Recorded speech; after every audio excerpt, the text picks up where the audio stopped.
पहा नवीन एपिसोड्स एकदम add free.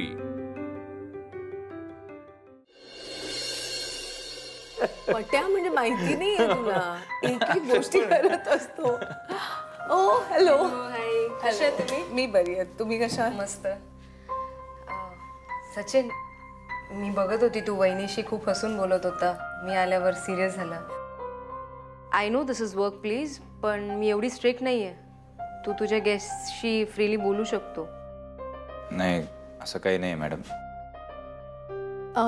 Actually मी अशी अचानक आले ना, त्यामुळे ऑकवर्ड झाला असेल तो। अरे असं नाहीये, आणि टी ब्रेक चालू आहे। तसं पण तुम्ही ऑफिसला आलात ना, या ऑफिसच्या इंटेरियरसाठी 7-8 महिना तुम्ही यायचे की? हो यायचं ना, पण आज सचिनची वहिनी म्हणून आल्यावर खूप छान वाटतंय। बरोबर, तसं पण सचिनला त्याच्या फॅमिली खूप आवडते। नाही, आय मीन तुमची फॅमिली। त्याला त्याच्या घरच्यांची खूप कौतुक आहे, आणि मला पण तुमची फॅमिली खूप आवडते।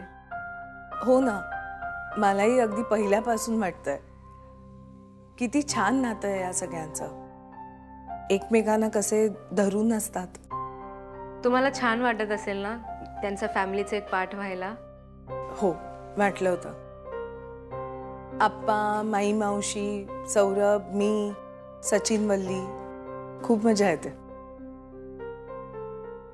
हो, तुम्ही इंटिरियर खूप छान केला।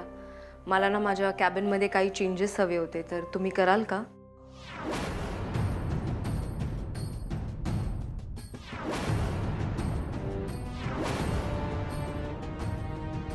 सचिन, मी तुझ्या वहिनीशी बोलू शकते ना? बोलू शकता ना, पण काय आहे की अलीकडे ना मी काम जरा कमी केलंय, त्यामुळे ओ नो इशू, तुम्ही तुमचा टाइम घ्या आणि मग एक डिसिजन घ्या। बरं ठीक आहे, मी मग येते, तुम्ही बोला।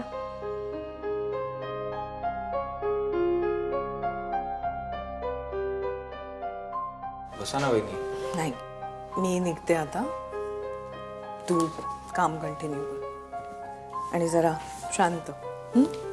येते।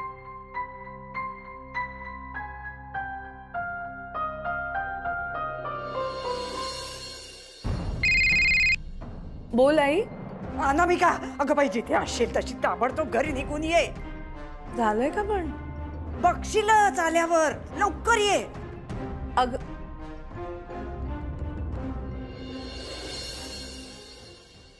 नाही, मला मुद्दाच कळत नाही, तुला एक सॉरी म्हणायला काय जातंय? अरे इतका काय ॲटिट्यूड आहे? मला ॲटिट्यूड आहे? नाही तर काय, त्या दिवशी इतकं सॉरी सॉरी सॉरी करत येत होतास ना, मग आज म्हणायला काय जाते तुला? अगं त्या दिवशी माझी चूक होती, आज तू चुकलीस। अच्छा, म्हणजे थोडक्यात एका मुलीने जर तिच्या बॉयफ्रेंड बरोबर डिनर डेट प्लॅन केली तर ती तिची चूक असते। एक मिनिट, हे काय चाललंय? काय चाललंय तुमचं दोघांचं? विचार ना, तुझ्या असिस्टंटला विचार। मला कशाला? विचारा तुमच्या मुलीलाच। पाहिलंस कसा उद्धटपणे बोलतोय माझ्याशी, बघितलंस? एक मिनिट, तू सुद्धा तशीच बोलतीये? अरे हे बेस्ट आहे, तू त्याचीच बाजू घे। अगं पण मला माहितच नाहीये काय चाललंय ते, मी कशी बाजू घेणार? मॅम, या मुलीने सगळा घोळ घालून ठेवलाय। नाही, एक मिनिट, तू जर सांगणार असेल तर नीट सांग तिला। मम्मा, मी सांगते, मुद्दा असा आहे की याला माझ्या वेळेची किंमतच नाही, आणि तुला माझ्या कामाची कदर नाहीये। अरे किती भांडताय, कान किटले माझे मगाचपासून तुमची सर्कस बघता बघता। आता ती विचारते ना एवढं, तर जरा नीट उत्तर द्या की तिला। मॅम, मी तुम्हाला पहिल्यापासून सांगतो, तुम्हाला ते आपले बेलापूरचे क्लायंट आठवत आहेत सरनोबत? तुम्ही मला त्यांचा फॉलोअप घ्यायला सांगितला होता। गेले 4 महिने मी त्यांना फोन करतोय, ते म्हणाले 4 दिवसांनी बोलू की 4 दिवसांनी, ते म्हणाले 8 दिवसांनी बोलू की 8 दिवसांनी, आणि आज फायनली इतक्या प्रयत्नांनंतर त्यांचा फोन आला होता आणि ते म्हणाले भेटूयात। तर मग ग्रेट, मिळाली ना मग अपॉइंटमेंट? मिळाली असती, पण राधा मॅडमनी फोन उचलला आणि परस्पर म्हणाल्या की तो बिझी आहे, त्याला वेळ नाहीये। आणि कुठे बिझी आहे? तर डिनर प्लॅन्स मध्ये। मग प्रॉब्लेम काय त्यात? त्यांनी विचारलं ना तुला वेळ आहे का, मग सांगितलं खरं खरं। अगं पण मग डिनर बोलायची काय गरज होती? का लोकांना पर्सनल आयुष्य नसतात का? आता डिनर डेटला जाणं हा सुद्धा एक गुन्हाच आहे। तुझ्यामुळे मला ऐकून घ्यावं लागलं ना की मी कसा प्रोफेशनल नाहीये ते। अरे मग तूही त्यांना ऐकवायचंस ना की कसं त्यांना इतरांच्या पर्सनल आयुष्याची किंमतच नाही। इझी। राधा, एक मिनिट, तू त्याच्या कामाचा कॉल का उचलला अशी? माझ्याकडे फोन होता, तो गाडी चालू होता, उचलला. हो, पण तू त्याच्या कामात इंटरफिअर का केलंस? त्याच्या वतीनं का बोललीस तू? सॉरी म्हण त्याला. याची बघतेस ना काय चाललंय ते. माझं मतही ऐकून नाही घेतलं, डायरेक्ट त्याची बाजू घेऊन मोकळी. मला यात खेचू नका. मी श्रवण भक्ती करते ना, तीच खूप आहे. मम्मा मला एक सांग, तू नाही पट्यावर चिडत? मी जे करते ते करायलाच हवं का राधा? प्रत्येकाची सिच्युएशन वेगळी असते. सतत तुझं माझं नाही करायचं, तुलना करणं बंद कर. बर तुलना नाही करत, पण मला खरं खरं सांग की जेव्हा पट्याच्या कामामुळे तुमच्यामध्ये काहीतरी प्रॉब्लेम्स येतात तेव्हा तू नाही चिडत? खरं खरं सांग. अजिबात नाही. मी अशा गोष्टींमध्ये मी पडतच नाही. अरे, चिंतामणी उभा राहा. काय करतोस तू? तो म्हणतोय इतका सॉरी. मी तुमच्याशी बोलत नाही. पण मी तुझ्याशी बोलते. तुम्ही प्लीज माझ्या ऑफिसच्या मॅटर मध्ये बोलू नका. राहू दे. तुझी नोकरी, तुझं ऑफिस, तुझं प्रोफेशन, आणि हो, निर्णय सुद्धा तुझाच. बरं, आता तुम्ही दोघांनी प्लीज प्लीज जरा शांतता ठेवा. लहान मुलांसारखे सतत भांडत राहू नका. ओके? ओ सरनोबताना मी कॉल करते आणि सांगते की तुम्ही किती प्रोफेशनल आहात. ठीक आहे? प्लीज डोंट वरी. आणि मी निघते आता. सगळं सोडून इथं आले होते मी. मला एक महत्वाची मीटिंग आहे. जरा सांभाळा या दोघांना.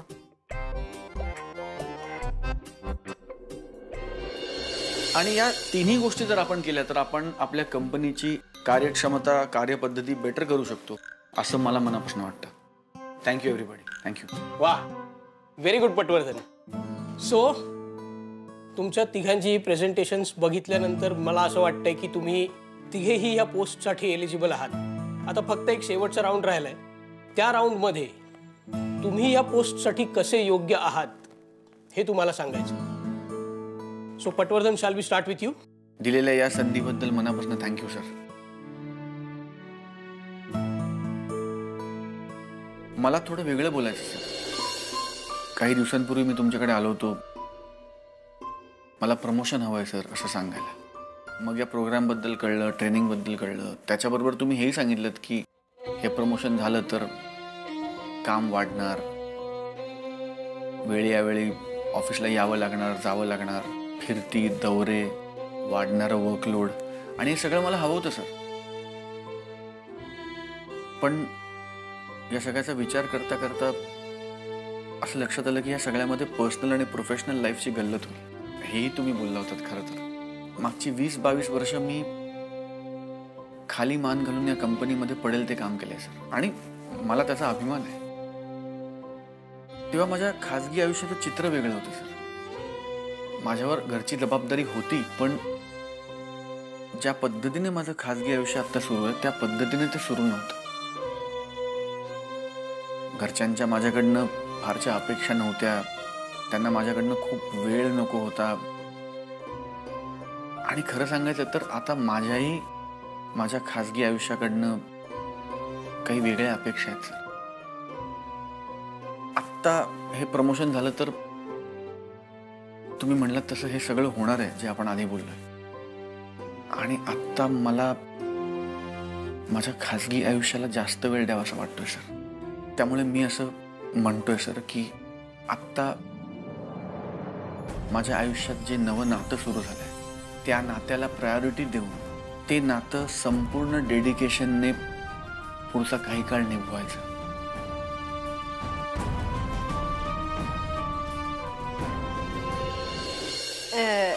आमचे हे आले होते इंटरव्ह्यूला इकडे. बघितलं असेल तुम्ही? हो बघितलं ना. हो ना? हो. त्या भाऊजींनी इंटरव्ह्यू घेतला होता. आठवला ना चेहरा? ते माझे हे. पगार कमी आहे ना तसा तुमच्याकडे, म्हणून ते काही जमलं नाही. परवडत नाही ना. आता ते मॅनेजर आहेत, 70,000 पगार. इकडचे पगार कमी पडतात. अगं बाई, मेसेज आलाय मला महत्वाचा. तुम्हाला मेल येतात ना महत्वाचे? अगदी तसंच बिझी असते मी तशी.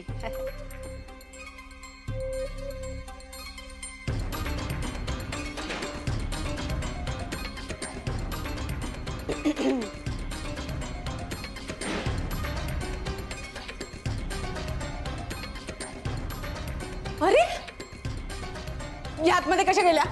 हा, तुम्ही काय बोललात? मीटिंग आहे ना महत्वाची. मला इकडे बसवलं आणि त्यांना आतमध्ये पाठवलं. मी घरातली तरी बसवलं इकडे. कॉफी विचारलीत ना? कुठे कॉफी? सांगते. सांगा लवकर.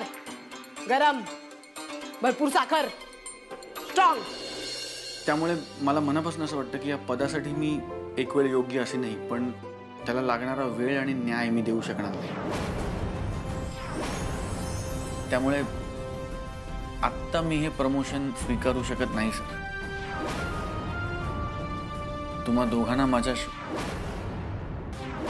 सौरभ, अरे तू किती डेडिकेशननी पोचलास इथपर्यंत, किती मेहनत केली आहेस तू. तू प्लीज नाही म्हणू नकोस.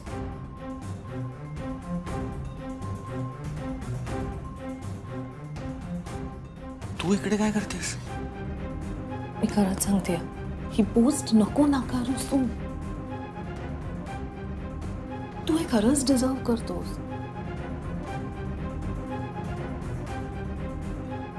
सर 1-2 मिनिटं घेऊ. सॉरी.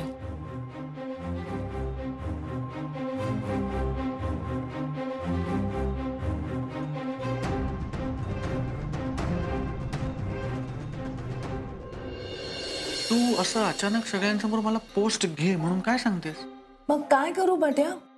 गेली कित्येक वर्ष इतक्या मेहनतीनं डेडिकेशननी काम करतोयस, मग हे प्रमोशन तुला मिळायलाच हवं. You deserve it. का नाही म्हणतोयस तू? अगं याच गोष्टीमुळे आपल्या दोघांमध्ये भांडणं होत आहेत ना. मग असं असताना मी ही अतिरिक्त जबाबदारी का ओढवून घेऊ? बट्या, इतकी मोठी संधी मिळतीये तुला, ती कोण नाकारतं? मी काय करू अनामिका? मी काय करावं असं तुला वाटतंय? काल जे काही झालं त्यात चूक पूर्णपणे माझी होती. खरंच तुझं बरोबर होतं बट्या. तुझ्या ऑफिसचे सगळे निर्णय हे फक्त तुझेच असायला हवे. मी नाही पडणार त्यात, पण आपल्यातल्या भांडणामुळे तू प्रमोशन नाकारावंस असं मला नाही वाटत. प्लीज प्लीज हो म्हण. तुझ्या लक्षात येत नाहीये, मी जरा प्रमोशनला हो म्हटलं ना, माझं काम अजून वाढणार, त्याचा व्याप, त्याचा आवाका अजून वाढणार. एकदा मी तुला न कळवता मुंबईला गेलो असं मला वाटलं तर किती चिडलीस तू. एकदा हे प्रमोशन घेतलं ना तर मला अनेकदा खरंच तुला न कळवता इकडे तिकडे जात राहावं लागणार. शहरात, शहराच्या बाहेर, भारतात, भारताच्या बाहेर काम खूप वाढणार अनामिका. मग काय करणार तू? तेव्हाचं तेव्हा बघू. पण प्लीज बट्या, इतक्या मेहनतीने तू इथवर आलास, तू हे प्रमोशन घे. अगं बट्या प्लीज प्लीज हो म्हण. नक्की 100%.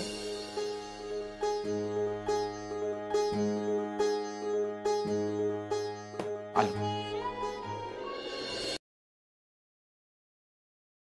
काय मग पटवर्धन, काय ठरलं? Sorry sir, sorry. मी जरा वेळ घेतला, पण माझा निर्णय झालाय सर. मी हे प्रमोशन स्वीकारायला तयार आहे. बाकी निर्णय तुमचा आहे सर. ओके. तुमची तिघांची प्रेझेंटेशन्स मी बघितली. मला हे सांगायला खूप आनंद होतोय की ह्या पोस्टसाठी मिस्टर सौरभ पटवर्धन यांची निवड झाली. Thank you thank you. Congratulations Patwardhan. Thank you very much sir. Thank you very much. You deserve it. Thank you sir. Congratulations Patwardhan.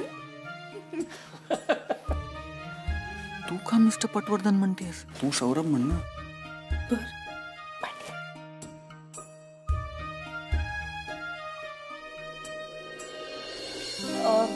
बरं, आता निघूया का? घरी जाऊया ना. घरी सगळ्यांना ही आनंदाची बातमी देऊया. माई मावशी, आप्पा खूप खुश होतील सगळे. हो, मी पण त्या सगळ्यांना कधी भेटतो असं झालंय. फक्त थोडंसं काम पेंडिंग आहे, तेवढं संपवतो आणि निघूया. चालेल? मी आहे sir. Okay. Thank you very much.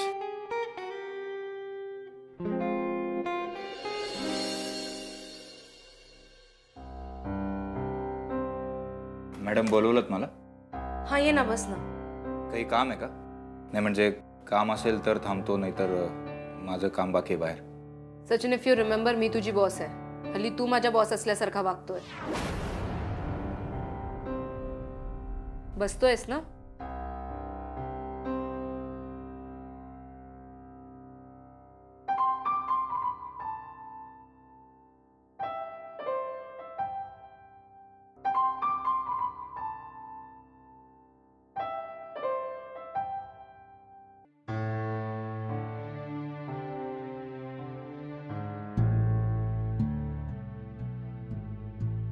Laptop उघड.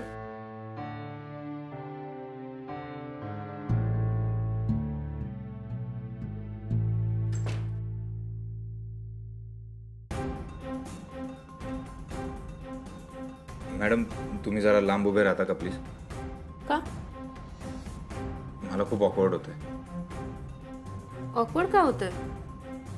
वल्ली पण अशीच तुझी जवळ गळ्यात हात टाकून उभी राहायची. मॅडम नाही का? ती बायको आहे माझी आणि माझं खूप प्रेम आहे तिच्यावर. तिची आणि तुमची काही तुलनाच होऊ शकत नाही. करेक्ट. तिची आणि माझी काही कंपॅरिझन होऊ पण नाही शकत, कारण वल्लीपेक्षा दुप्पट प्रेम मी तुझ्यावर करते. Madam please. आणि तुझ्यासाठी मी काही करायला तयार आहे. Trust me.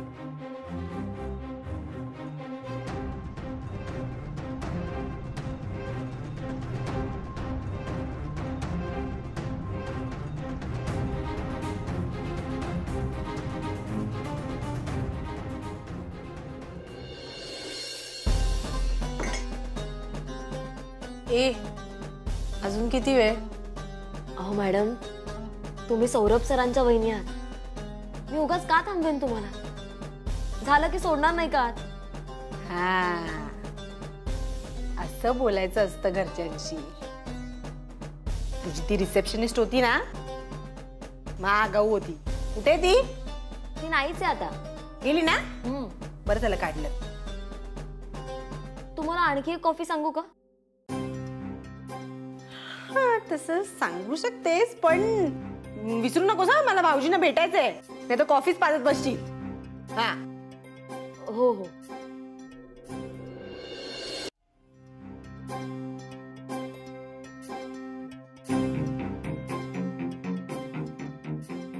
सांग अजून एक. अगं बाई, तुम्ही अजून इथेच का?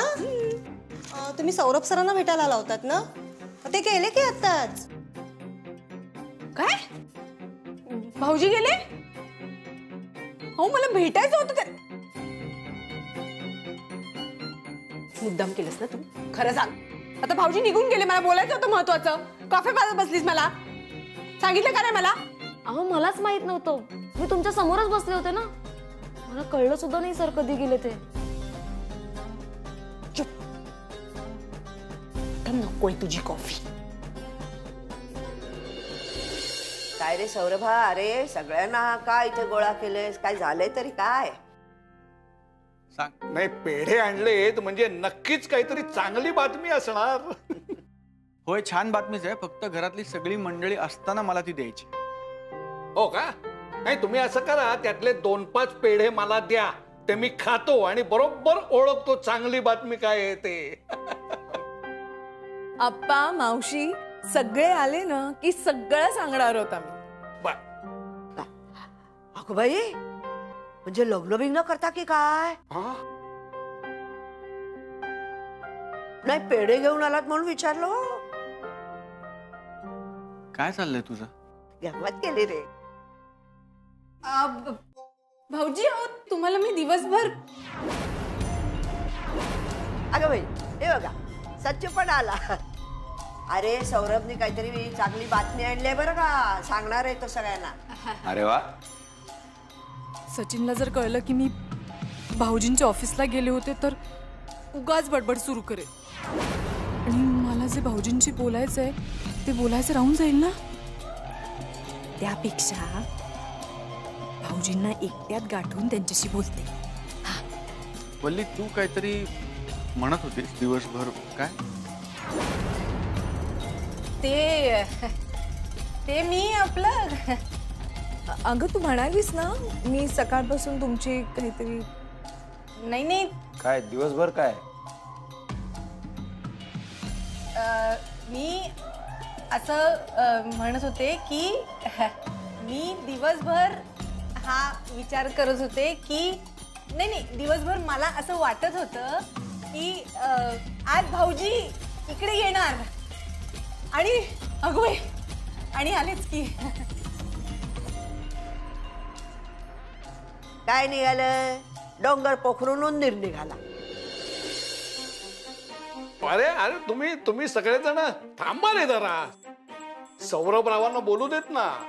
सौरभराव सांगा हो, आता उत्सुकता ताणू नका आमची. लवकर सांगा काय चांगली बातमी येते बस. बरं मी सांगते. आज सौरभला प्रमोशन मिळालंय. अगं बाई, अरे वा वा छान. क्या बात आहे. वा वा वा. सोनबाई काय झालं? नीट ऐकायला नाही आलं मला. अहो आप्पा, सौरभला प्रमोशन मिळालंय. प्रमोशन. काय? वहिनी तुम्ही कितीही मोठ्याने सांगितलं ना तरी ऐकू येणार नाही. येतात ना त्यांना आधी 2-4 पेढे द्या, मग सगळं ऐकू येईल. हो